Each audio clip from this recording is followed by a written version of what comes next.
Finally আমরা সব বন্ধুরা মিলে শাড়ি পরার সুযোগ পেলাম।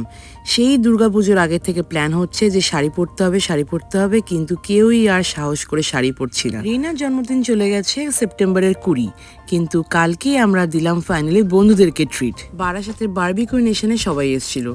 আগেও আমরা সব বন্ধুরা মিলে এই বারবিকিউ নেশনে দেখা করেছিলাম। বারবিকিউ নেশন চুজ করার পেছনে কারণ হচ্ছে স্পেসটা, প্লাস ওরা দেখলাম যে বাচ্চাদের এত চেঁচামেচিটাকেও খুব সুন্দর করে হ্যান্ডেল করে। আমি আসার আগে আমার বন্ধু প্রিয়াঙ্কা, বেবো আর কাকিমা চলে এসেছিল। তারপর আস্তে আস্তে সব বন্ধুরা আসা শুরু করলো। আমার আরেক বন্ধু দেবরতী সব বাচ্চাদের জন্য নিয়ে এসেছিল মার্শমেলো। যেহেতু অনেকে অনেক দূর থেকে আসছে তাই সবাই এখনো পৌঁছে উঠতে পারেনি, কিন্তু বাচ্চাদের পেয়ে গেছে খিদে, তাই সবার আগে সার্ভ করা হলো ফ্রেঞ্চ ফ্রাইজ। তারপর আস্তে আস্তে বাচ্চাদের একদম নন স্পাইসি খাবার দাবারগুলো আমরা অর্ডার করেছিলাম, সেগুলো আসা শুরু করলো। অনেক কষ্ট করে বাচ্চাদেরকে টেবিল চেয়ারে আমরা বসিয়ে রেখেছিলাম, কারণ আমরা নিজেরা বুঝতে পারছিলাম যে শাড়ি পরে তো এদের পেছনে দৌড়ানো একদমই যাবে না। প্লাস শনিবার বলে কথা, তাই প্রচুর লোক এসেছিল বারবিকিউ নেশনে। আস্তে আস্তে তারপরে আমাদের খাবারও আসা শুরু করে দিল। বারবিকিউ নেশনের এটাই একটা খুব ভালো জিনিস, আবার খারাপ জিনিস বললেও চলে।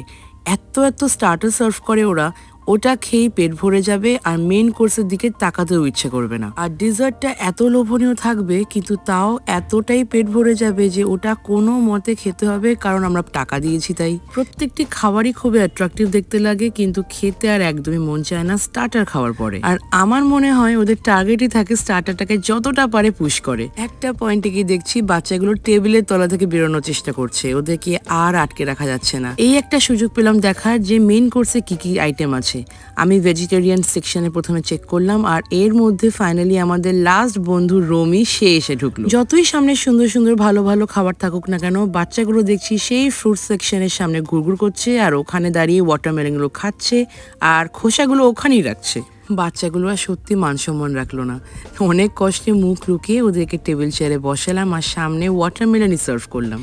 এত কিছুর মধ্যে যেটা আমরা প্রচণ্ড মিস করছিলাম সেটা হচ্ছে গল্প, কারণ বাচ্চাগুলোকে সামলাতে আমরা মারা আর গল্পই করতে পারছিলাম না। তারপরে ডিজার্টের সেকশনে গিয়ে দেখছি ভালো ভালো কিছু খাবারও আছে ওখানে, সেগুলো না খেলে তো আবার আমার মুখ মিশমিশ করবে। মানে কিছু খাই আর না খাই, টেস্ট তো একটু করতেই হবে ঠিক করে। ফাইনালি আমাদের খাওয়া দাওয়াও কমপ্লিট হয়ে গেছে, আর বারবিকিউ নেশনের তরফ থেকে দিয়েছিল একটা বার্থডে কেক রেনার জন্যে।